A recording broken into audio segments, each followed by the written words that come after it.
দাদা, সুবলা দিদি, কে কোথায় আছো? এই ঘরে জল পড়েছে, মুছে দাও। কোথায় সব?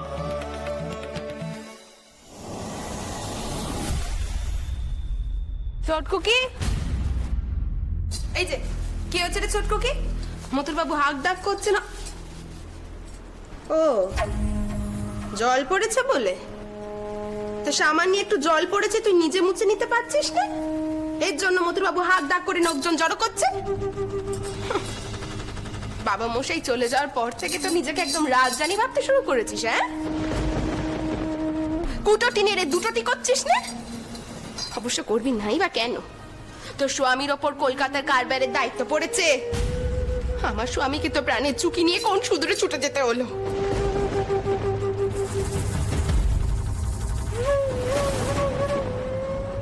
ছোটকুকি, তুই আগের জন্মে না অনেক পুণ্য করেছিস রে, তাই ভগবান সব সুখ তোর কপালে দিয়েছে।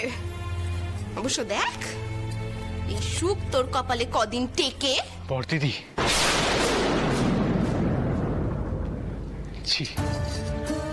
আপনার বোনকে ওর এই অবস্থায় আপনি এরকম কথা শোনাচ্ছেন কেন? ওর মধ্যে ভয় ঢোকাচ্ছেন আপনি?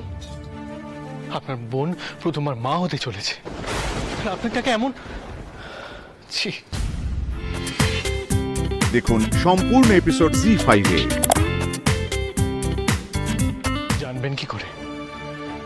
আমরা তো আপনার শত্রু হই। শত্রুতার জেরে আপনি সম্পর্কটাকেই ভুলে গেছেন।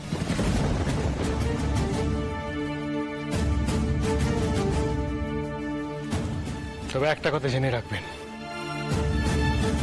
নেহাত আমি ফেরার আগে আটামশাই বেরিয়ে গেছিলেন, নয়তো এমন অশান্তির জায়গায় আমি প্রাণ হাতে নিয়ে বহুবার গেছি।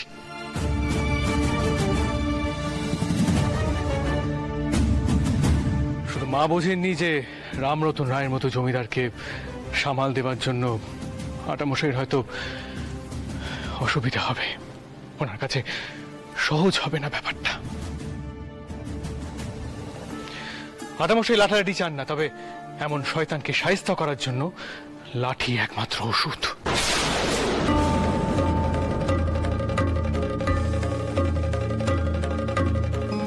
তবে এসব তো ব্যবসা সম্পত্তি সংক্রান্ত ব্যাপার। আপনি তার জন্য আপনার বোনকে কথা শোনাচ্ছেন, এটা আপনার শোভা পায় না।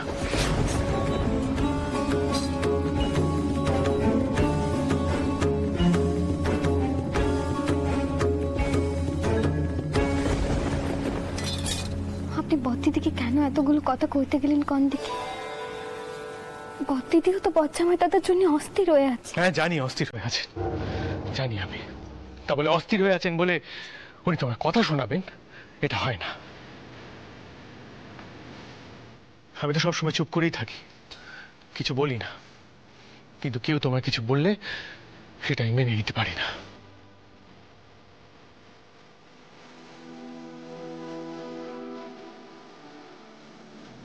আচ্ছা, ব্যাটা হবার খবরখানা পেয়ে আপনি চলে গেলেন কেন? একবারও ভাবলেন না আমার কতটা কষ্ট হবে? আপনি আমাকে কম কষ্ট দেননি।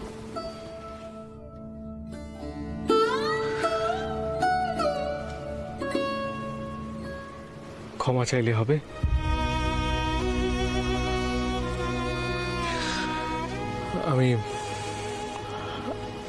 আমি আসলে কি বলবো তোমায়, আমার মনের আশঙ্কাটা যে বড্ড বেড়ে গেছিল, আমি সামলাতে পারিনি নিজেকে।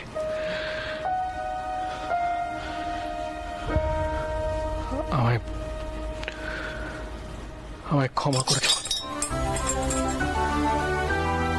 সর্দার, আমি একাই যাব নড়াইলে রামরতন রায়ের সঙ্গে কথা বলতে।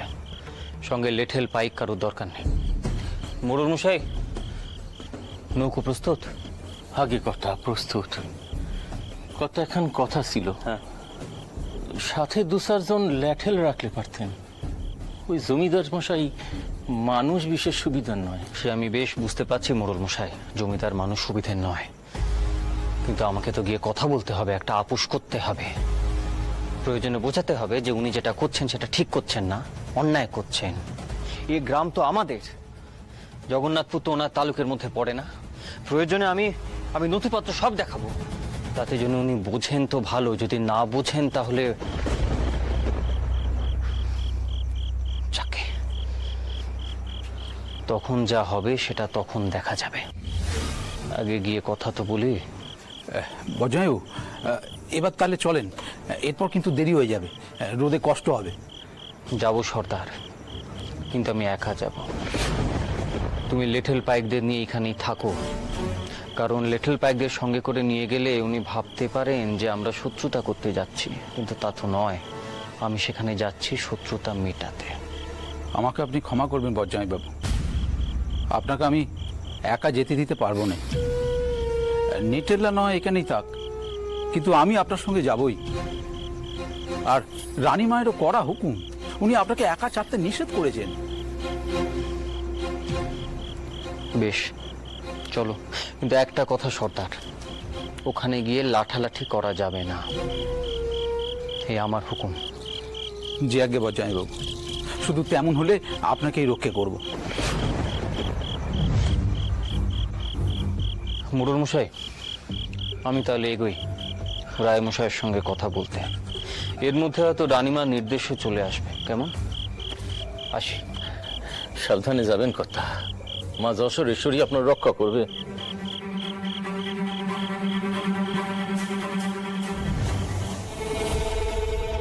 জগন্নাথপুর গ্রামে নড়াইলের জমিদাররা নাকি প্রায়শই অত্যাচার চালাচ্ছে, ডাকাতি হচ্ছে। খুব ভালো, আমি চাই ওইখানেই যেন আমার প্রাণটা চলে। আপনি ঠাউর, ঠাউর, ওনাকে রক্ষা করো ঠাউর, ওনাকে রক্ষা করো, ওনাকে রক্ষা করো ঠাউর, রক্ষা করো। আর টানছিস কেন? দাঁড়া বাবা, যাচ্ছি তো। উফ, তোকে এখন ঠাকুরকে প্রণাম করতে হবে? চলো না, চলো না, দেখে তো ঠাকুর কেমন আছে।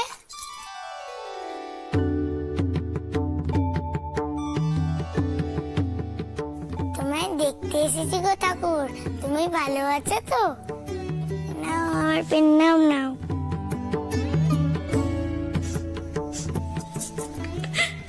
অনেক হয়েছে, এবার চল আমার সাথে। দেখেছো বদ্দিদি ওর কাণ্ড? ও দেখতে এসে ঠাউর কেমন আছে। মেজকো কি সাধু প্রার্থনা করলে তাও শুনবে রে? শুনবে? তাহলে তুই একটু যাদবকে কনে যেন তোর বর জামাই দাদার জন্য প্রার্থনা করে। মা তো ওনাকে সেই দূরে পাঠিয়ে দিয়েছে। মতুর বাবুর মতো তো এখানে বসে বসে কাজ করার ভার দেননি। একজন এখানে বসে বসে কাজ করবে আর একজন যাবে সেই দূরে তালুক দর্শন করতে। ছোটকুকি তো এমনিতেই মাটিতে পা পড়েনি। আর তুই শুনেছিস নিশ্চয় যে ওর ব্যাটা হবে, এবার তোর মাটিতে পাই পড়বে না। আচ্ছা বদ্দিদি, তোমার কি হয়েছে আমাকে একটু কইবে? ছোট কুকির ওপর রাগ, নাকি বজ্জামাদাদের জন্য চিনতে, নাকি মতুর বাবুর ওপর কোনো কারণে ক্ষেপে আছো তুমি? কি হয়েছে তোমার? আমি ভুলটা কি কইছি রে? কি ভুলটা কইলুম আমি তোকে? তোর স্বামী তো এসব কিছু দায়িত্ব নেয়নি।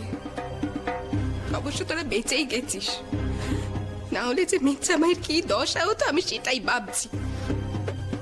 আর উনি চেরোটা কাল সংসারে এভাবেই বঞ্চিত হয়ে থেকে গেলেন। ওনার জন্য আমার খুব কষ্ট হয় রে কুমারী। উনিও তো মায়ের কথা ভাবেন, মাকে সব ব্যাপারে সাহায্য করেন, কিন্তু মা শুধু মতুর বাবুকে মাথায় তুলে রাখে। আমার রাগ করাটা কি অন্যায়? আর তুই যে সবকিছু দেখে শুনে কি করে মুখ বুঝে আছিস আমি বুঝতে পারছি না রে। বদ্দিদি, আমি একটা কথা কই, তুমি একটু শান্ত হও। তুমি শান্ত হয়ে বসে ঠাউরের কাছে প্রার্থনা করো, বুঝলে? ঠাউরের কাছে মন প্রাণ দিয়ে প্রার্থনা করো যাতে বজ্জামাদারা সুস্থভাবে ফিরে আসে। যাও, পিদিম কানা জ্বালাও দেখি। রঘুবীরার জনার্দনের কাছে বজ্জামাদার নাম করো, দেখবে কিচ্ছু হবে না। মাই তো কন ঠাউরের উপর ভরসা রাখতে।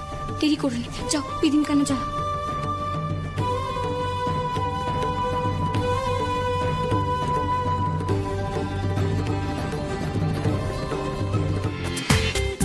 দেখুন সম্পূর্ণ এপিসোড জি5-এ।